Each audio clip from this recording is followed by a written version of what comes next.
Welcome, everyone. We're thrilled today to have somebody from Clara join us. This is Lee McMahon, co-founder and chief business officer of Clara, to share a little bit about the story of Clara and how it grew in the Middle East. Lee, thanks for being here. Thanks for having me. So, Lee, we're going to talk a little bit today about your journey, how Clara has grown, how you see the prospects of the business going forward, and sharing a little bit of how you see things evolving for the business, as well as your journey moving from, I would say, something we share in common, being a lawyer to a co-founder in a startup, and a successful one growing in the Middle East. Can you share a little bit about your own background, how you got into this business, how you grew, and how you started Clara? Absolutely. Well, so I've been a lawyer for 20 years.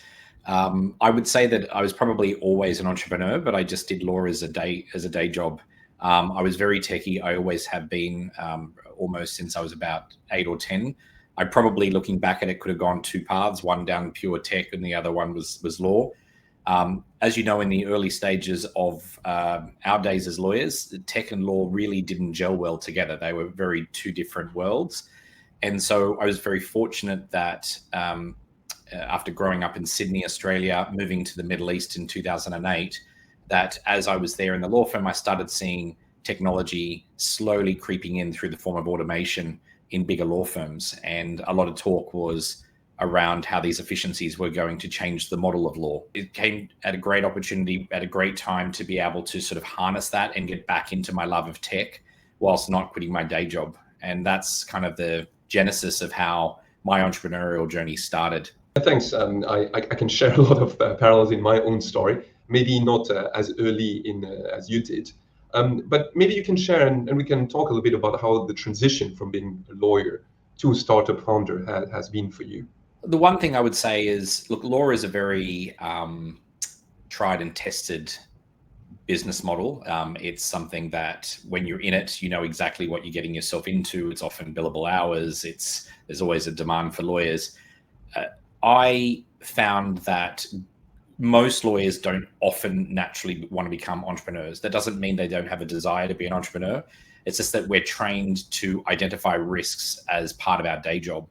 The most risky thing you can possibly do in your life is realistically, other than maybe base jump, is be an entrepreneur. As a lawyer, it's very easy to come up with 100 reasons why it's going to fail. And so most lawyers will just talk themselves out of that entrepreneurial leap. The other major thing that you find is, because law can be often a lucrative career in terms of, there can be good salaries if you make it a career in your life. Taking the absolute leap to going into what would be very risky, very low paying entrepreneurial journey, again, is not something that most people would choose to do. I was very fortunate that after about, say, 10 years of living in the Middle East, I took the view that Middle East was a great opportunity for me to take an entrepreneurial leap without risking perhaps what my next phase of my life was going to be. So I would have otherwise moved back to Australia. I would have come back to Australia with a very, I would call, blank canvas CV. I would have to rebuild my career anyway. So taking an entrepreneurial journey didn't feel like it was going to be a huge career gap. That's when actually my co-founder, Patrick, who's the CEO of Clara, he left his day job as a senior associate in a law firm and created just a small boutique law firm at the time. And I came over to help him build some of the business, build some of the tech processes, do a lot of the operational things. And within about 3 weeks, I sat him down and I said, look, I think this is something that I'd like to do. Why don't we just do this 50-50? And that was the start of the journey from there. Yeah, I can echo a little bit that journey. It's a little different for me and one of my co-founders, also an ex-lawyer. But this risks being like a playbook for lawyers to get into entrepreneurship. Why you should, why you shouldn't. But yeah, surely yes, the opportunity cost for a lot of lawyers that I still meet. All my ex colleagues or those I studied with in Luxembourg now all becoming partners makes me think sometimes. But yeah, it's a different journey. But maybe share a little bit more about Clara and when you came in with Patrick, you looked at the business and you thought, okay, this kind of makes sense. Quite passionate about it. What really made you then jump, and that's the idea you wanted to get into? It's an interesting one because it wasn't too far. So once we started this boutique law firm and we brought on our other co-founders, Ahmed and Hannah, and then over time, Catherine and Arthur. So we have quite a large founding team. It had evolved into a law firm called Support Legal, and about probably 50% of our client base were startup founders. And we used to do the usual things: founders agreements, IP assignments, cap tables, Series A, those kind of normal startup kind of legal work. We used to do a lot of company setups as part of it. So setting up their holding companies and making sure that they were kind of, investable. So it was something we were doing. We were doing it in a probably very inefficient way. We were still charging time, although clients loved that we were helping them, they didn't love the bill. So when we came up and realized that we needed to essentially do what a lot of our clients were doing, which was take that tech view of a problem, we kind of looked at the problem, which was every founder had a terrible starting point. They either didn't use lawyers and then they came up with some kind of problem. They hesitated to set up a holding company, which meant that they started signing convertible notes and or selling off equity to companies they shouldn't have been selling equity from, like maybe perhaps it's an operating company in their home country. And then also they were doing, like, for example, their cap table, and it was poorly done. They didn't understand it. And so a lot of founders were failing before Series A, not because of their idea, but because they weren't structured right. They took the view that they could do it themselves. They didn't want to spend the money. And so we realized this problem. It would be better if all founders could get to a Series A, at least to the extent that they got there, not because of a failure of something that could be prevented, but if they weren't going to make it, it was purely because perhaps they were solving the wrong problem in the wrong market. And that's kind of how Clara evolved. We took the forming of the holding company business, we took the legal part, we kind of mashed them together and said, look, how do we create an operating system where all these parts of the puzzle work together? And that really what is Clara. It's an operating system. So when you started, in a legacy, I would say, business as a lawyer and transitioning into something a little bit more tech, because you saw your clientele to be more of that sort. What did you replace? What were the solutions? How was Clara different from the I would say legacy solutions in that specific market? I think the thing was, we have large competitors in every vertical on our system. So there's obviously very big and very established cap table software providers around the world. There is data rooms that are clearly Google Drive, Dropbox, you name it, OneDrive. Legal documents, there's plenty of providers out there. And then same with digital formations. That's not new. There's large players around the world doing the digital formations. But no one had kind of melted them together in a way that data was transferable. So if you did one on one of those verticals, it automatically updated the cap table, the data room. It allowed you to see it all in one place in a consolidated view, particularly around these kind of data sets. So that was kind of one of the key things that was different that we were doing. And I think that if you go to any particular one of those verticals, it's very easy to say that another software could provide perhaps more features because they go deeper in each of the verticals. But we're a big believer that the future of a lot of software is an operating system. But let's touch base on the Middle Eastern market, right? So how's the journey? Obviously, this is where you were founded, how you grew, you've established quite a big reputation there. How was the journey in the last 6 years or so that Clara has been in existence?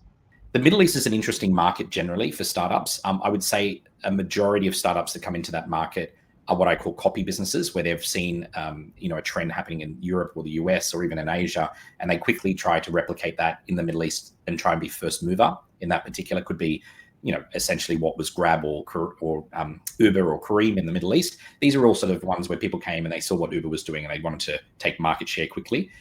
The downside of the Middle East is it's still a very segmented market. So whenever you look at one particular country like the UAE, you've got to realize that although it might be 10 million people, the demographic of the vast majority of startups you're targeting may only be about 1 million or 2 million maximum customers at best. So when you start looking at the cost of deploying a product, and this is the same with going into the other markets like Saudi Arabia or the rest of the Gulf countries, is the cost of entering into new markets is quite expensive. Yes, some parallels with what we've experienced here in Asia as well. Not a uniform market. We talk about Southeast Asia, but it's still a myriad of different countries with very different needs, very different types of income, very different types of consumer habits. So one thing which struck me about Clara is that quite early on, you've also been involved in M&A. So that's something that was part of your growth strategy. Can you evolve what pushed you into looking at this? and what was the experiences, the learnings about growing through this mode? Yeah, I think it was because we, unlike a lot of our competitors, they continue to grow by just essentially doing a services business. So continuing to hire people and not putting any energy into technology or automations and trying to make them more efficient. We're very fortunate in our early fundraising stages to raise quite a large seed round. So it allowed us to deploy what was quite a talented tech team to create a lot of operational efficiencies around automation of documents and processes and flows that gave us a real economies of scale and allowed us to be the cheapest formation player in the market. So part of the acquisition of acquiring some of our competitors was more around bringing on more volume of the assets into that technological efficiency model. So because it was going to be faster to bring on our competitors through buying their assets and growing that way, rather than just essentially the organic growth of winning over new customers. So you talked about your fundraising, that you were quite lucky to do a pretty large seed round initially. Can you share a little bit about that journey? And I think you've raised 2 rounds of seed capital. What were the challenges? I mean, part of our audience, they are fundraising as well. We're also still in somewhat of what we call the funding winter. Can you share your experiences and how it went at that point? Yeah, so look, we probably did our seed round at a very opportune time. It was the end of 2018, early 2019. This was at the peak of the VC market before the venture capital winter that we're now facing. So we'd raised quite a large, at that time it was about $3.2 million US. So it was quite a large seed round. And it allowed us to deploy a very big team very quickly to tackle what was a complex problem. But it was a double-edged sword, because if you kind of take the lean startup approach where, raise as little as you can, try and build an MVP, our problem was we had a big war chest of cash that was trying to solve perhaps too big a problem on our first go at it. And that was one of the downsides of the operating system model, is that you constantly think you can't do this unless you have this. So you can't do, if you're going to do a formation, you need a cap table. If you're going to have a cap table, you need to be able to generate a convertible note. And so before you know it, you're building a startup on a startup on a startup. And as you know, you don't just tell a development team to build it and 4 months later you're launching a perfectly great product. It takes forever and there's lots of complexities around it. So we were very lucky that we raised money. We were very lucky that we put in an existing services business that was generating cash, which was forming companies. So end of the day, there's always that underlying need. And we kind of built the tech around it. We did get to a point where, although we've now in total raised 7 million up to our pre-Series A, we have had times where we went to a Series A to do our Series A probably about 2 years ago, and we just hit right at the beginning of this, the venture winter. And we felt it like every single one of our customers. And as you can imagine, while we're out there trying to raise a Series A, we were seeing all the startups on our platform struggling and winding up and looking at, taking shortcuts in what they were doing to their startup. So it kind of all happened at once. So although we were very fortunate to get going fast, we have had the same problem with anyone else in terms of getting the right numbers and the right model to go to that Series A. Do you see that happening more often now in the Middle East, particularly for the startups that are using Clara, trying to find different sources of financing as opposed to the classic go to a VC, get 3 million, but more strategic, smaller rounds, successive rounds across a longer period? Because this is what we've observed here in Asia, and I'd be happy to hear more about what you do see currently in the Middle East. When you looked at the original, if you look at kind of a venture capital playbook and you see a very clearly defined pre-seed, seed, maybe bridge round, pre-Series A, Series A, that in my view doesn't sort of exist as traditionally as it used to. I think the way I would see a lot of founders these days is they're doing a rolling fundraising. So they never stop. They might take a small break, but they're always taking small tickets. And hence what you guys are doing, which is having that separate vehicle that allows to take on smaller investors, but they could come at any time and come into a vehicle to keep your cap table nice and clean, is something that a lot of the founders are very keen to do. And particularly using things like a safe note. In the Middle East, convertible loans are not used as much anymore, as much as safe notes. That's good news. I mean, standardization comes in. I mean, I think whether it's Clara or Optimate, we try to push standardization of type of vehicles to make sure that it's more affordable for founders, for investors. And I think that's we take that example of the safe note of an instrument that has become widely used. And I think that's a great success story. So specifically, what's your thoughts of angel investing in the Middle East? Is it coming in? Is there a big market for that? or do you still see more big corporations, corporate ventures, or state-owned funds coming into the market?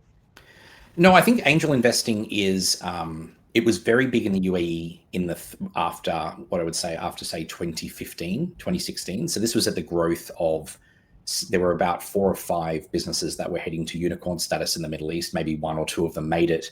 One obviously was a very successful acquisition, which was Uber bought Careem just before COVID hit.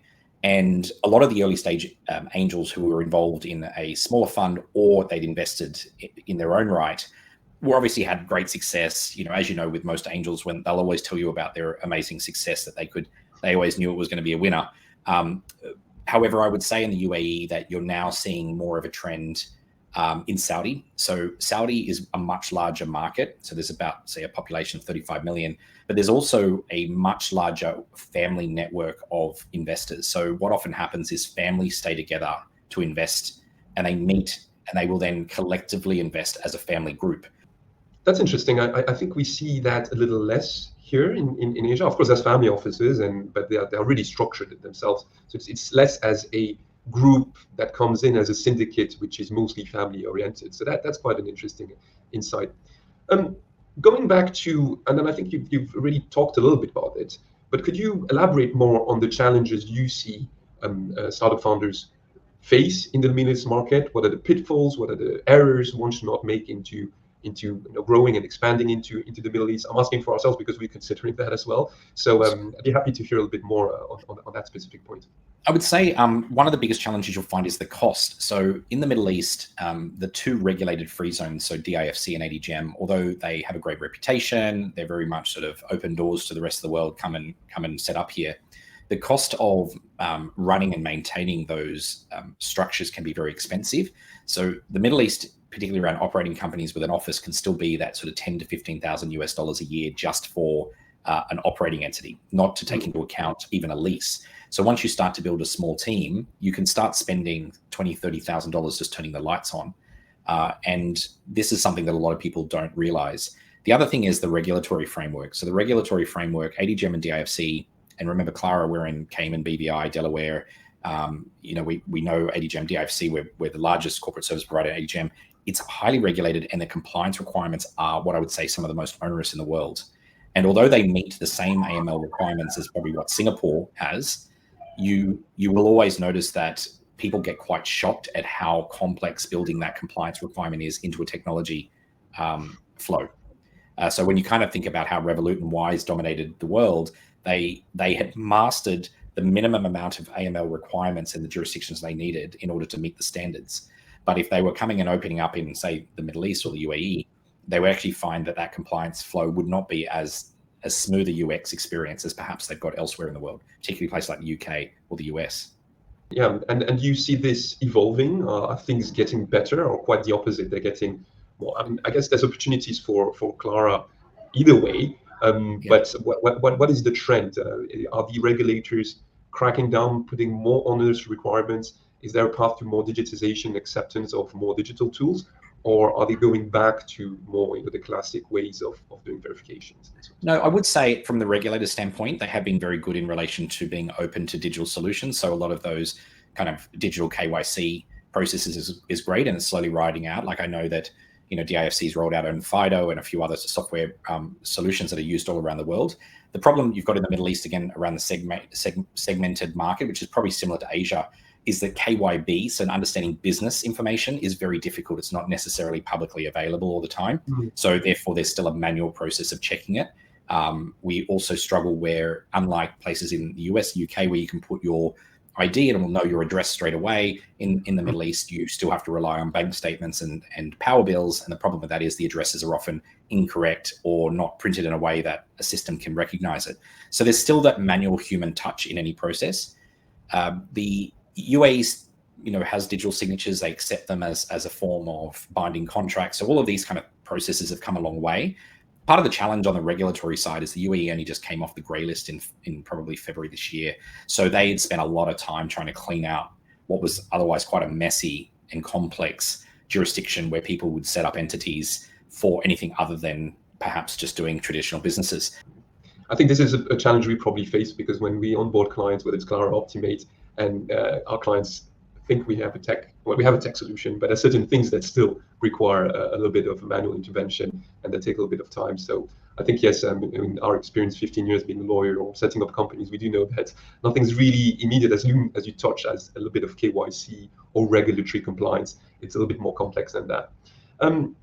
So maybe just to move on, what's next for Clara? So I mean, you've mentioned, I mean, you've got a big presence. You're the biggest ADGM, I would say, mostly recognized there. You also have offices in other jurisdictions, some of the offshore jurisdictions. You mentioned Delaware as well.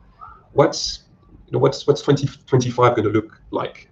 I think there are three main pillars that are changing how we work. So you touched on that, although our original growth story was off the back of startup founders. If anything, now we're very much focused on product first, customer second. So when I say customer second, not that the customer comes second, but it is the product regardless of who you are. So you could be an international mining company wanting our product, and we will give you the service that you need in order for you to get that perhaps holding company in Cayman or ADGM or DIFC. Pillar one. Second pillar, we have heavily pivoted towards a B2B model. So we're working on providing solutions for other providers to open up entities that they may not otherwise open up. So as you know, with most corporate service providers, they might be big in Singapore. They don't do Cayman, they don't do BVI, they don't do Delaware. So they may just want to partner with someone so they can offer a turnkey solution to their customers. The third big one is that we're not far off launching our own banking service, Clara Money. So coming back to that operating system, if you look at, forming a company, doing your legal docs, doing your data room, doing your cap table, and getting your bank account all in one solution. So one painful compliance process to give you multiple regulated outcomes. And that's kind of something we'll be the first in the world to be able to offer in an integrated, fully in one controlling entity. So this is something that is going to be a very big push into 2025. That's quite exciting. And I think the idea also to enable service providers locally to have access to other markets, offer other products, is pretty powerful. I was talking to somebody the other day, and I don't know if you agree with that. Would you classify Clara as what we call product as a service then? What is the term we should come up for? Yeah, it's a good point.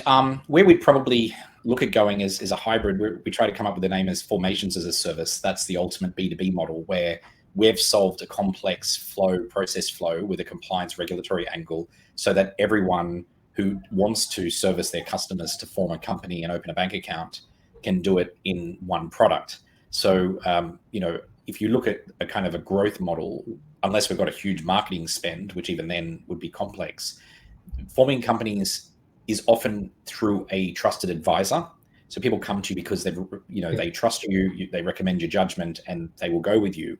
I know Singapore has had its time, and I know Delaware definitely is, and the UK is the same. You just Google it, and whatever comes up, you're like, this looks like a good website, I'll set up a company. Whereas places like where we probably sit, which is the more complex, often sits behind structuring advice, people won't necessarily read. They might dabble in watching a video, but they're going to want to have a call to know that they're comfortable with making that decision. I think so. I think this is what we're, collectively trying to solve as a problem, to give that element of credence and trust to our users, that after a 15-minute conversation with us, they trust us and they move on to using a digital solution, right? And I think that's still, when it comes to whether it's legal, tax, incorporation, choice of jurisdiction, cross-border structuring, there's still, it's natural for anybody to want to have a discussion with someone and to assess the ability of that person to deliver. So I think this is not necessarily going to disappear, but I think we're on a mission, I think, collectively, to try to change that and to make that element of advisory a little bit more streamlined, and offering these products, as you mentioned, structuring and offering something as opposed to just being heavy on the advisory side, or I should say, digitizing the advisory bit as much as possible, goes leaps and bounds to try to solve that. So I think that's quite a collective mission, I think, in absolutely currently. Lee, thank you very much. I think this is it for our exchange. I think you can find Lee McMahon on LinkedIn, and you can reach out to him directly if you need to set up an entity in the Middle East. But of course, we can share also more on what Clara does globally and currently in which markets they can serve.